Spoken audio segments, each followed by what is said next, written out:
back, folks, to Ski Outdoors. That's CKI. That's the name of the channel. Some people kind of got confused as to like what the name of my channel is.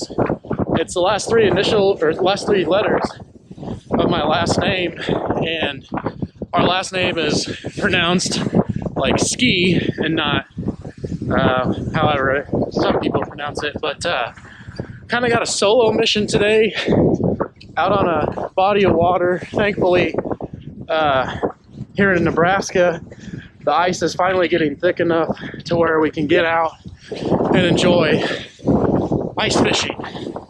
I've been up to South Dakota twice so far this year and had good success. A lot of walking, which, you know, it is what it is. You got to get it exercise a little bit. Nothing can be too easy. Alright, so kind of got the shack halfway set up.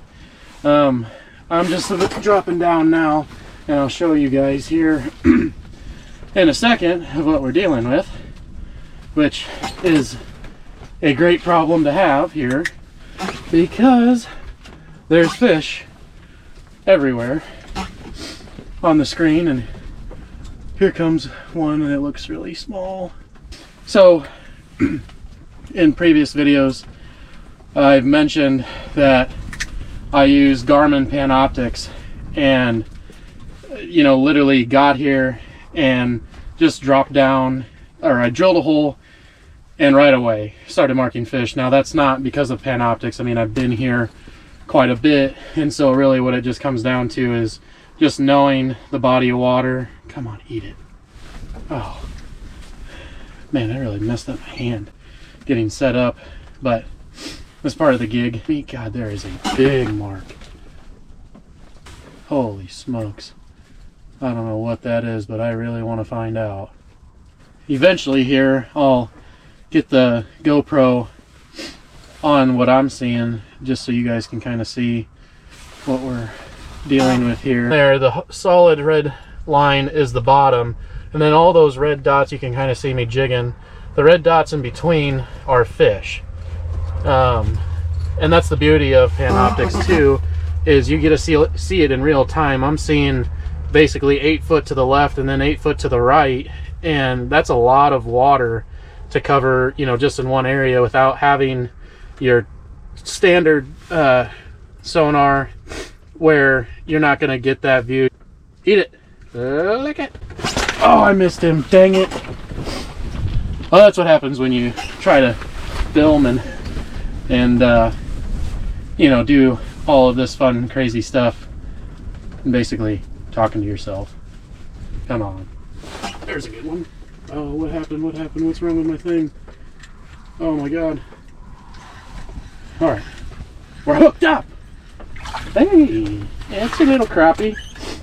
It's a nice one. He come up and smoked it.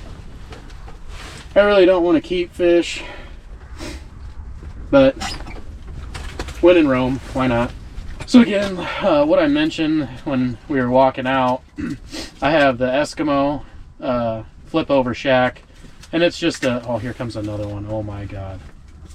He's gonna eat it. Oh yeah. Oh yeah.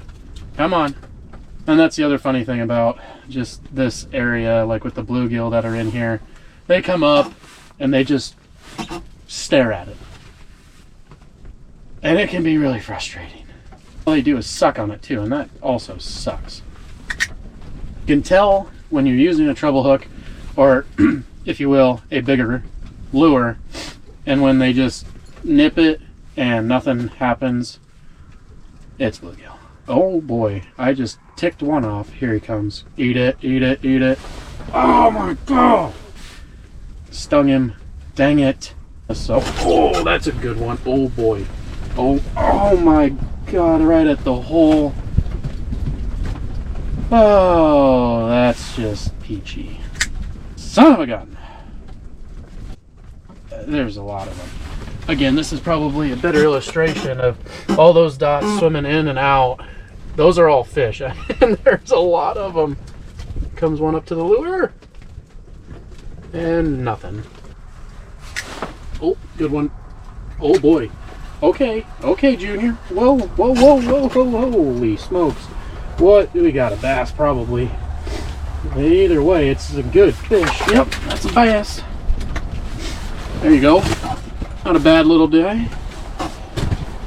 Boy, he came up and licked it really good. Bent the heck out of the hook, but there you go. It's a tad windy. I got my heater. I'm not actually like cold right now, but I know as the sun keeps going down, it's gonna get chilly. Oh my God, this thing is small. Oh, we're really winning, Harry. Gee, Christmas, I can't even believe this guy got it in his mouth. Fish number 3, and 3 different species. So I'm really hoping that this weekend we can get out here on this body of water and really break down the ice. I have to be pretty careful though still, because there's a spot behind me that it had to have been blown open, because we just got snow here a couple days ago, and like granted it's been a little bit windy, but there's snow all over except for obviously where there was clearly open water that has just recently froze over.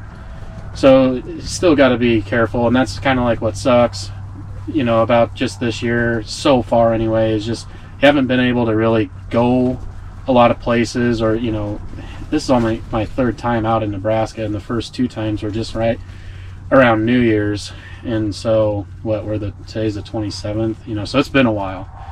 But anyway, so yeah, we went up to South Dakota, a couple guys, and actually had pretty good luck for just not being guided and doing just kind of our own thing, and we ended up getting our limit of perch in like 2 hours, and then obviously like proceeded to catch fish the rest of the day.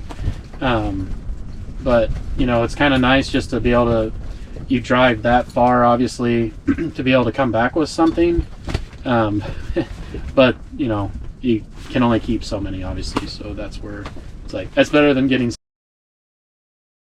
crud. That was something big. Tell you what though, it is nice to get out of the wind sometimes. Gosh dang it.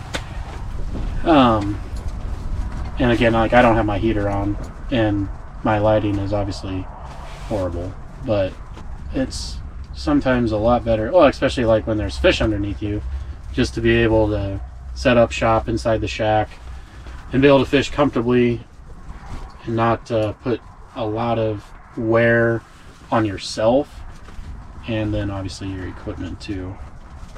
And I'm rough with my equipment. I just bought a new Strike Master drill because the guy that I was fishing with in South Dakota had one, and I just used, you know, like the hand ones that you adapt with a chuck on the top, and you know, it's always worked, but man, when I use that one, and again, like, there's obviously better ones out there, but when I use that one and the way it cut through ice, well, needless to say, we stopped and bought one. You can see well, maybe you can see I'm doing a little bit more like aggressive jigging, and a lot of times, like, what that'll help do is like call those fish in from different parts of the water. I mean, obviously there's been a school here ever since we got here, but you know, it'll call those fish in, they'll see the flash of the spoon and come over to investigate. So hopefully here in a little bit that would pay off. It would be nice, but in the same respect, oh crap, in the same respect, that's also like the beauty of having Panoptix too, because you plop it down the hole, look, okay, they're 40 feet that way or whatever, but I'm not one to like take all of my equipment down.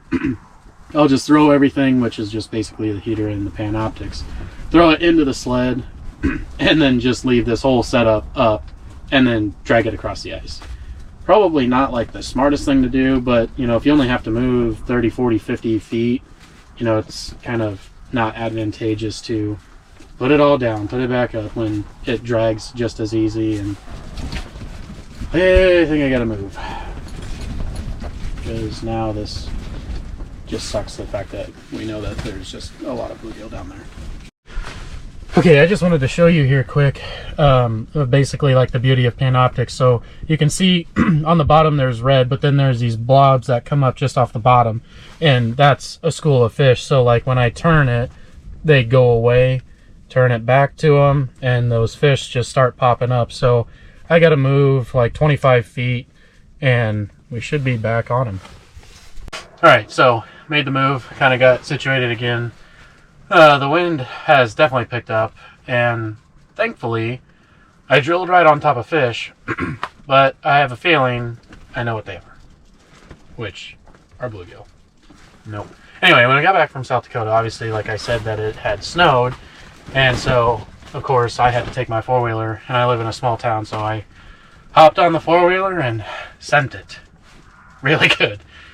And then I froze my rear end off. I guess what's nice about technology, it's almost like playing like an adult video game, because come sniff it, lick it. Oh my god, that's a big mark. Yeah, buddy. There's a crappie. Hopefully a school of crappie came through. But anyway, back to the adult video game.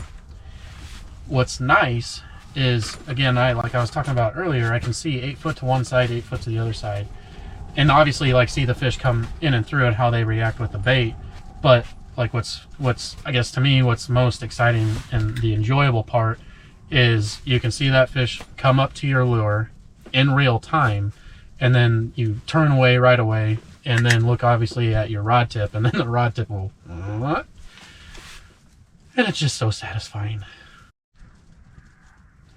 Okay, big mark, come on buddy, come on.